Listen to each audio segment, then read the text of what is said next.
Highways ఊరందరిది ఒక దారి, ఉలిపి కట్టేది ఒక దారి అని చెప్పేసి ఒక సామెత పదే పదే చెప్తూ ఉంటారు.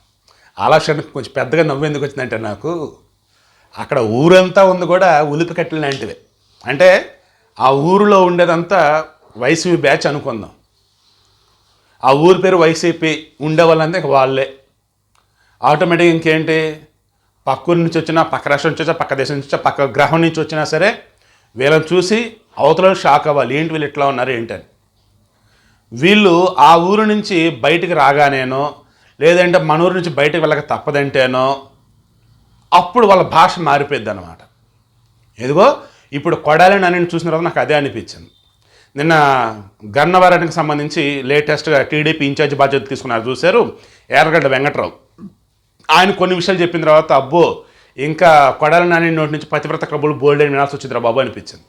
దానికన్నా ముందు చిరంజీవి బర్త్డేకి సంబంధించేసి మన కొడాలి నాని మాట్లాడిన మాటలు ఇవన్నీ చూస్తూ ఉంటే ఎవరో తాడుపట్టి సర్వేలని, ఆ సర్వేలు ఈ సర్వేలు ఎన్ని చూస్తున్నా కానీ గుడివాడలో కొడాలి నానిని బీట్ చేసే వాళ్ళు లేరు. నిజమే, బస్ స్టాండ్ దగ్గర నీళ్ళు వచ్చినాయి, వరద నీళ్ళు వచ్చినాయి, నిజమే రోడ్లు బాగలేవు, అయినా సరే కొడాలి నానియే గెలుస్తాడు. ఎందుకంటే ఆ ఊరిలో ఉన్నటువంటి ఆయన గ్రూప్ అలాంటిదని చెప్పేసి ఏవో కబుర్లు. కానీ నాకు అర్థమవుతూ ఉంది, కొడాలి నానిలో ఓటమి భయం మొదలైంది. ఎలా ఏంటి క్లియర్గా మాట్లాడుకుందాం.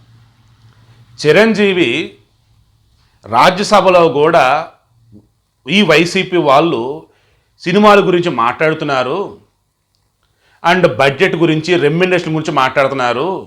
మేము పిచ్చుకలాంటి వాళ్ళు, మా మీద బ్రహ్మాస్త్రం ఏంటి? మీరు మాట్లాడాల్సింది ప్రత్యేక హోదా గురించి మాట్లాడండి, విభజన హామీల గురించి మాట్లాడండి, రోడ్ల గురించి మాట్లాడండి, ప్రాజెక్టుల గురించి మాట్లాడండి. లేదు అన్నప్పుడు ఉపాధి అవకాశం గురించి మాట్లాడండి, పేదోడికి పెట్టడానికి పెట్టేదాని గురించి మాట్లాడండి. అంతేగాని పిచ్చుక మీద బ్రహ్మాస్త్రంలాగా మా గురించి ఎందుకండి అని చెప్పేసి అన్నాడు. ఇక ఇమ్మీడియట్గా ఇదే కొడాలి నాని మాకు పకోడీ గడిలా సలహాలు ఇవ్వద్దు అని ఓపెన్గా అన్నాడు. కొంతమంది పకోడీగలు మాకు సలహాలు ఇస్తున్నారు, మేమేం చేయాలో ఏంటని చెప్పేసి ఆయన అన్నాడు. రోజా వచ్చి ఆమె వర్షం ఆమె మాట్లాడింది. ఇలా చెప్పుకుంటూ పోయినట్టయితే ఇందాక చెప్పిన ఊరిలో ఉలిపి కట్టేది ఒక దారి, ఊరిలో ఉన్నటువంటి ఒక దారి అన్నట్టు, ఇక్కడ వీళ్ళందరిది ఒక దారి అన్నట్టు. ఇంక వాళ్ళ వర్షం వాళ్ళ చిరంజీవిని ఎవరైతే గతంలో పొగిడారో, నెత్తిని పెట్టుకున్నారో వాళ్ళు అసలు అర్థం పర్థం లేకుండా తిడుతూనే ఉన్నారు, వాళ్ళ భాష కించపరుస్తూనే ఉన్నారు.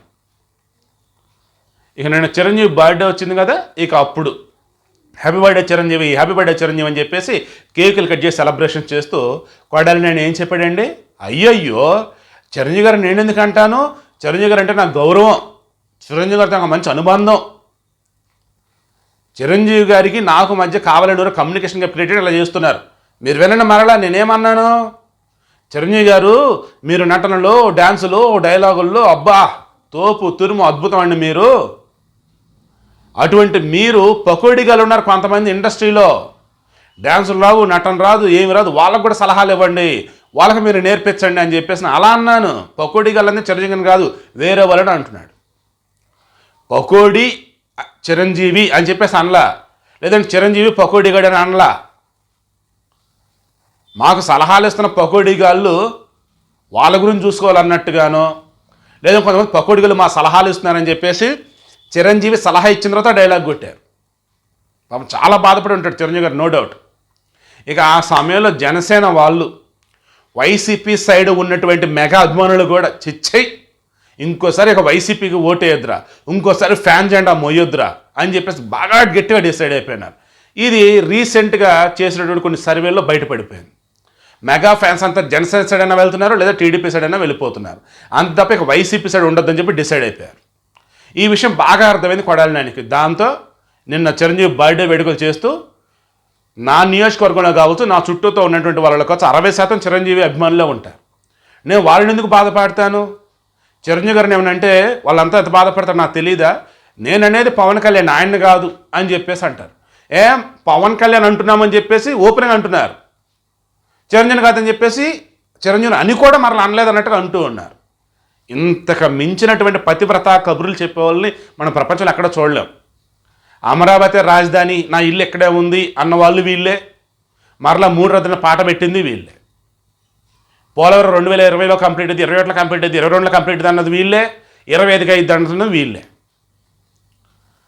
సిపిఎస్ రద్దు చేస్తామన్నది వీళ్ళే, ఆ తర్వాత ఓపీఎస్ కాదు జీపీఎస్ అన్నది వీళ్ళే, జాబ్ క్యాలెండరు తర్వాత మెగా డిఎస్ అన్నది వీళ్ళే, ఇంతవరకు అతిగతి లేదు, మద్యపాన నిషేధం అన్నది వీళ్ళే, మరలా మద్యపాన నిషేధం లేకపోగా మద్యం బండ్లు తాకట్టు పెట్టి వేల కోట్ల అప్పులు తీస్తున్నది వీళ్ళే.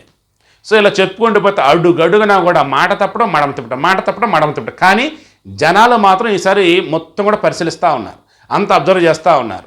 గతంలో ఏం చేశారు, ఇప్పుడు ఏం చేశారు, ఏం మాట్లాడుతున్నారు ఏంటి. ఇలా చూసుకుంటూ ఉన్నప్పుడు యార్లగడ్డ వెంకట్రావు కొడాలి నాని గురించి కొన్ని విషయాలు మెన్షన్ చేస్తున్నాడు. కొడాలి నిజ స్వరూపం ఏంటో చెప్పున్నాడు. ఇక దాంతో ఈ గన్నవరం, గుడివాడ, ఈ చుట్టుపక్కల ఉన్నటువంటి బ్యాచ్ అందరూ కూడా అర్థమైపోయింది కొడాలి నాని ఎలాంటి వాడు, వ్యక్తిగతంగా ఎలాంటి వాడు, రాజకీయంగా ఎలాంటి వాడు, తర్వాత అతను ఎప్పుడు ఎలా మాట్లాడతాడు, ఎందుకు అట్లా మాట్లాడతాడు ఏంటి మొత్తం అర్థమైపోయింది. ఆల్రెడీ వైసీపీ వాళ్ళ రహస్యాలు కోటనాయుడు శ్రీధర్ రెడ్డి కొన్ని బయట పెట్టాడు, ఇప్పుడు వచ్చేసి యార్లగడ్డ వెంకటరావు మరికొన్ని బయట పెట్టాడు, ఇంకా మరికొంతమంది ఆల్రెడీ బయట పెడుతూనే ఉన్నారు, కొంతమంది ఓపెన్ అయిపోతూనే ఉన్నారు. ఆల్రెడీ ఎంఓయూలు వేల కోట్లు మేము చేసుకున్నామని చెప్పేసి వీళ్ళు చెప్తా ఉంటే అసెంబ్లీ సాక్షిగా ఆయన ఐటీ శాఖ మంత్రి గుడివాడ అమర్నాథ్ ఏంటి అవి మామిడి తాండ్ర కంపెనీలతో తర్వాత యూట్యూబ్ ఛానల్స్తో, నిజంగా నవ్వొచ్చిందే బాబు నాకైతే, మన ఇది అప్పడాల కంపెనీలతో ఎంఓఏలు అంట. అవునండి అధ్యక్ష, నిజం అధ్యక్ష అని చెప్పేసి ఇది గొప్పగా చెప్తున్నాడు అసెంబ్లీలో ఆయన. అంటే వీళ్ళకి అభివృద్ధి అంటే ఏంటో తెలియదు, పరిపాలన అంటే ఏంటో తెలియదు, ఏది గొప్పగా చెప్పాలో తెలియదు, దేన్ని తక్కువ చేసి చెప్పాలో తెలియదు, సూపర్ స్టార్ ఎవరు, మెగాస్టార్ ఎవరు, ప్రజల గుండెల్లో ఉన్నటువంటి వాళ్ళు ఎవరు, అండ్ మన స్థానం అసలు ఏంటి, ఆ సూపర్ స్టార్ మెగాస్టార్ పక్కన మన స్థానం అంటే ఏంటి, మనం ఉంటూ ఒక చోట నించున్నాం, ఆ సూపర్ స్టార్ మెగాస్టార్ చూసి ఇంకో చోట నించున్నారు, ప్రజలంతా ఎటు వెళ్తారు ఏంటి, అసలు ఇవన్నీ వీళ్ళు క్రాస్ చెక్ చేస్తారన్నమాట. వాళ్ళ అధినేత ఎవరైతే ఉన్నారో అతను ఏదో చెప్తాడు, ఇంకా దాన్నే వీళ్ళు ప్రచారం చేస్తారు, ఇంకా దాన్నే ఊదుతూ ఉంటారు, ఆ భ్రమలో బతికేస్తూ ఉంటారు. వీళ్ళకి బెస్ట్ ఎగ్జాంపుల్ ట్రాన్స్ మూవీయే. ఇది ఫహద్ ఫాజిల్ మలయాళం మూవీ ఉంది కదా, సేమ్ అదే మూవీ. అసలు ఎంత దారుణం అంటే అతనికి తెలియకుండా అతన్ని ఒక సుపీరియర్ పవర్ లాగా మార్చేస్తారనమాట చుట్టుపక్కల ఉన్నటువంటి ఈ మత ప్రచారం చేసి డబ్బులు పొందే బ్యాచ్. చివరికి ఏమైంది, రియలైజ్ అయిపోతాడు, తెలుసుకుంటాడు, అన్నీ చెప్తాడు. అంటే ఈ మధ్యలో ఏమైంది, అక్కడ పిచ్చి పెట్టినట్టు అయిపోయింది. సో ఇక్కడ పిచ్చి పెట్టినట్టుగా అయిపోయిందంటే ఓ రకంగా అంతే, కానీ ఇప్పుడు తెలియదు, తర్వాత తెలిసిద్ది. ఈలోపు అలా కొంతమంది జనాలు కూడా మార్చేస్తున్నారు, ఈలోపు జనాలు కూడా మారుతూ ఉన్నారు. నేను మరలా చెప్తున్నా, ఇవన్నీ కూడా మందులతో తగ్గేవి కాదండి, మనంతటా మనం రియలైజ్ అవ్వాల్సినవి. కొన్ని సందర్భాల్లో నేను అలాగ ఉంటాను, కొన్ని సందర్భాల్లో మీరు అలాగే ఉంటారు, ఇప్పుడు రాజకీయ కూడా అలాగే తయారున్నారు. సో కంక్లూజన్ ఈ వీడియోకి సంబంధించి మెయిన్గా పకోడీ గాడంటూ తిట్టారు, అండ్ ఘోరాతి ఘోరంగా రకరకాల విషయాలు అవమానించారు. మరణ ఇప్పుడు వచ్చేసి మెగా అభిమానుల దెబ్బకు భయపడిపోయి కాపు సామాజిక వర్గం అండ్ కాపు సామాజిక ఉన్నటువంటి మిగతా వాళ్ళు ఉంటారు చూసారు, యూత్ రిమైనింగ్ వాళ్ళకి సంబంధించి వాళ్ళ దెబ్బకు భయపడిపోయి ఇక ఓటమి తప్పదురా బాబు, ఇప్పటికైనా సరే కాలబేరానికి వెళ్ళరా బాబు అని చెప్పేసి హడావుడి చేస్తున్నారు తప్ప వేరేదైతే కాదు.